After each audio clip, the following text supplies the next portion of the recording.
Who is not familiar with Netflix? Maybe the classic Money Heist or the latest sensation Squid Game. It feels so good and convenient to have your favorite entertainment library at your fingertips. But it wasn't always like that. Since 1959, when the notion of broadcasting channels, or the TV channels as we call them, was first introduced, broadcasters determined what viewers could watch and when they could watch it. Consumers faced limited choices, had to arrange their schedule to watch the show when it was broadcasted, wait a week for the next episode, and sit through frequent commercial breaks. But today, the OTT revolution has shifted the power to the viewers. They assembled a large library of content and made these shows, movies, and documentaries available over internet so that audience could watch what they wanted, when they wanted, and as long as they wanted without any commercial interruptions. The company that started this OTT revolution is Netflix. So in today's episode, let's travel back in time and understand the strategies and the events which helped the rise of Netflix.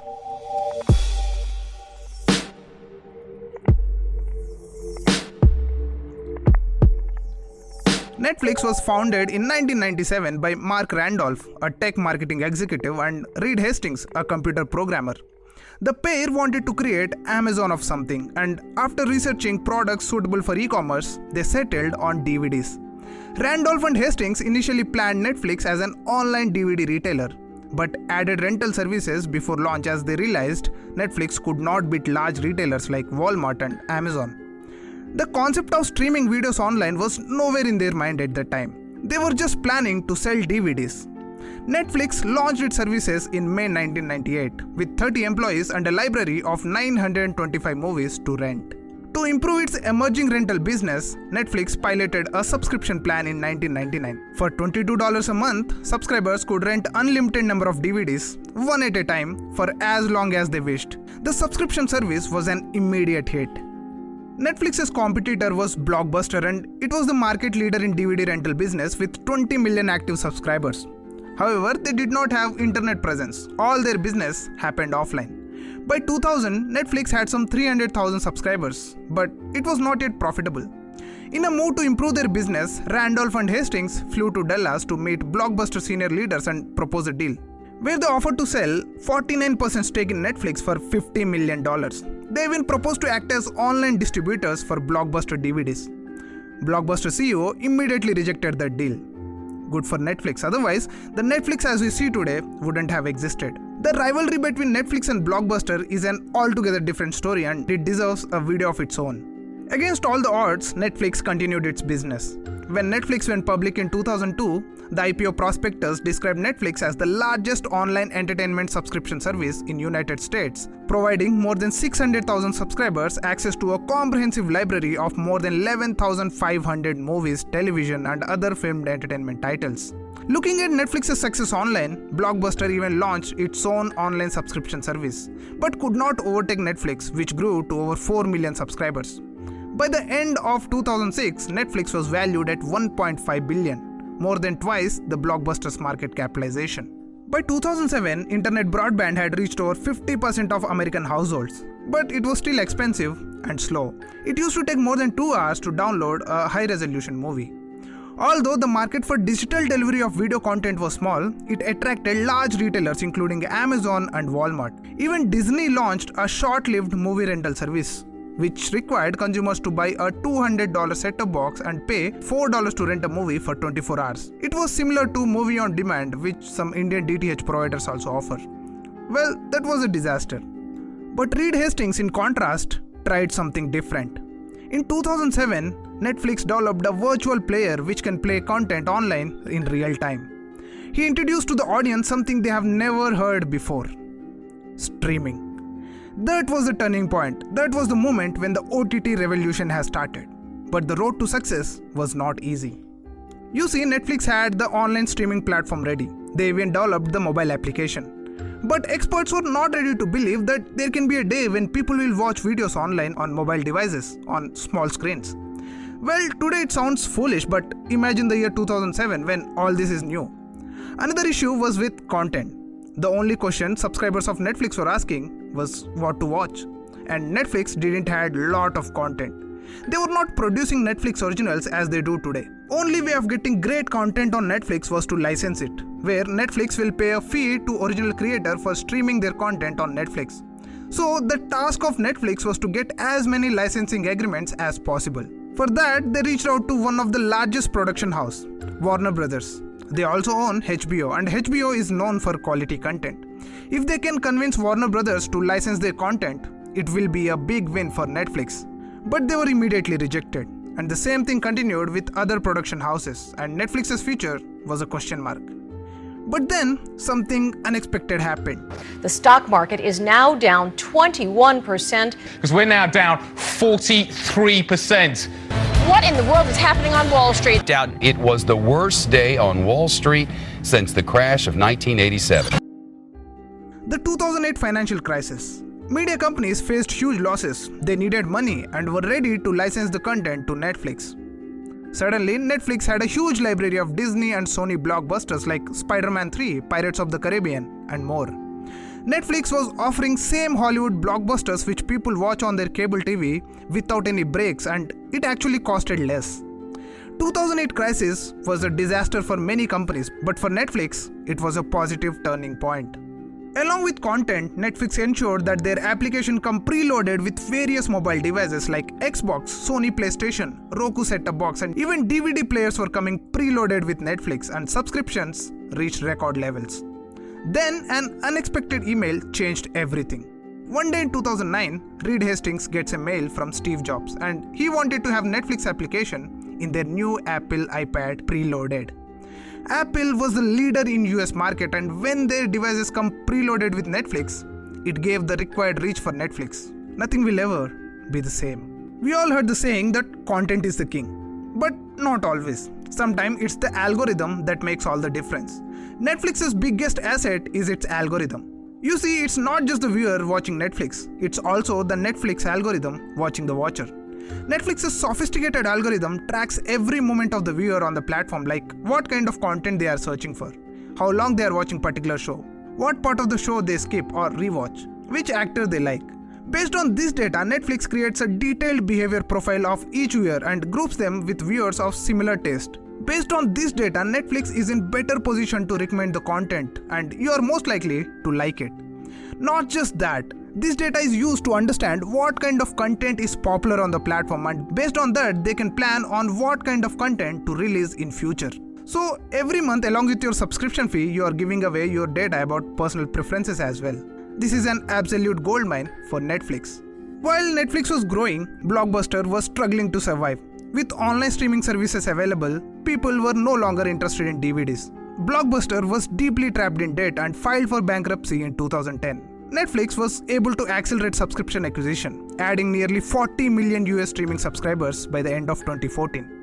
As a part of its growth, Netflix ramped up the number of licensing deals with major media companies. Netflix was popular among media companies especially because of one factor: the Netflix effect. You see, Netflix was streaming the older seasons of some popular TV shows such as Breaking Bad and Batman. So whenever the TV channels come up with new seasons of particular show, people used to binge watch the previous seasons on Netflix, and it created the required buzz for the new season and viewership soared. This is called as Netflix effect. So networks lined up to have licensing deals with Netflix. Even Warner Brothers, who once rejected Netflix's offer, are now ready to license their content. But what these media companies don't know is that Netflix has created a new watching habit among Americans: binging, where viewers watch multiple episodes of television program at once, and Netflix data showed that audience developed an emotional attachment with Netflix whenever they binged. Even this sound is associated with anticipation. All these discoveries were possible only because of the data, and it was a game changer. Netflix may be popular, but it still doesn't have its own original content. All the content is licensed, and for the media companies, Netflix was just a dumping yard for their old content. Slowly, media companies realized that there is a big money to be made in streaming business, and they were starting their own streaming services. In 2010, HBO started its own streaming service called HBO Go. Suddenly, Netflix's business partner became its competitor. Netflix realized that it needs to have its own content and it should be good. The content should be better than HBO. But it's not an easy job because HBO is considered as the gold standard of quality content. So Netflix began to invest in original programming. Its first exclusive series was House of Cards, directed by acclaimed director David Fincher. It was a huge show, costed $100 million, and Netflix planned to release all the episodes of House of Cards at once, something that was never done by any media company before. Critics were skeptical and they even said that it will be an utter failure. But critics were wrong. When House of Cards finally released in 2013, it became a huge success. Chief Content Officer of Netflix, Ted Sarandos, summarizes the company's approach. The goal is to become HBO faster than HBO can become us. Breaking media industry norms, Netflix made the entire first season of House of Cards available at once, a practice it would repeat with all of its original content in the future. By 2017, Netflix spent more money on scripted original content than any other streaming provider and most traditional major media companies. The company spent record $17 billion in 2021 alone. The next giant leap in Netflix's journey came in 2016. It was the consumer electronics show at Las Vegas. Reed Hastings was delivering the keynote speech for the show. Everyone was excited to know what he has to say. And during the show, Hastings announced that Netflix is going global and will be available in 190 countries except China, North Korea and some other countries. With this move, Netflix had access to global market and there was no looking back. By 2019, 60% of the paid members were outside US. Netflix's executives attribute its growth in large part to corporate culture that promoted agility and innovation. You see, media is a creative industry and to be successful, company has to constantly reinnovate itself and had to come up with great content every time. Money Heist and Squid Game are super hits, but after 6 months, audience will ask, what's next? And Netflix have to give an answer in the form of new content. Netflix's culture played a main role. Company even made public 127-page presentation known as the Netflix Culture Desk, which explains the company's culture and why it mattered for success. Reed Hastings even wrote a book on it. The rise of Netflix came at the expense of established TV entertainment firms and cable networks. Streaming video induced millions of viewers to scrap their traditional TV packages, especially younger viewers. But the companies fought back by consolidating media properties through mergers and acquisitions, terminating their licensing contracts with Netflix and launching their own streaming services. By 2019, AT&T, Disney and Comcast had completed acquisitions which collectively valued at $215 billion. Meanwhile, Apple launched its own streaming service, Apple TV, and planning to invest billions of dollars. Just imagine, if not for Netflix, these many streaming services in market wouldn't have existed. They are competing in both global and as well as country level. Streaming services are everywhere. It is slowly killing the traditional TV. Netflix still leads the way with its original content. Netflix has done many groundbreaking media experiments which were not done before and luckily, they worked out very well. Today, all streaming services are competing to get your attention. But what they can't change is the time. There are only 24 hours in a day. So Reed Hastings has an interesting prediction. You see, whenever there is a favorite show going to be released, you stay up late night and watch all the episodes. Reed Hastings says, in this way, we are winning.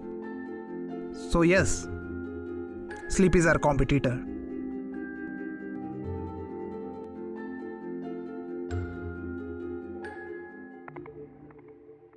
As we discussed earlier, Netflix was a leader in video streaming business in US, but the market was matured and growth rates were coming down.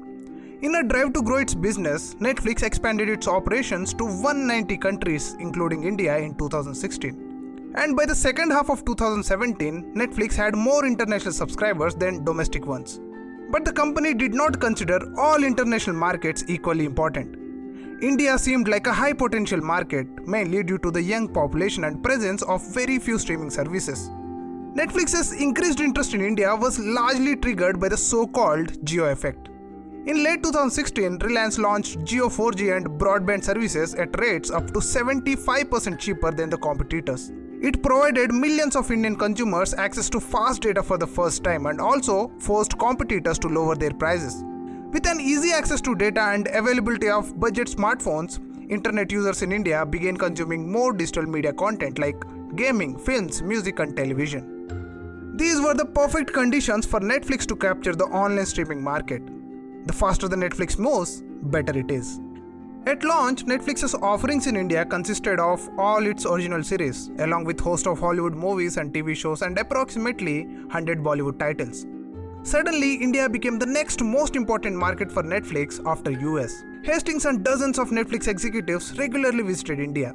Reed Hastings even said that given the consumer base, the next 100 million subscribers for Netflix are coming from India.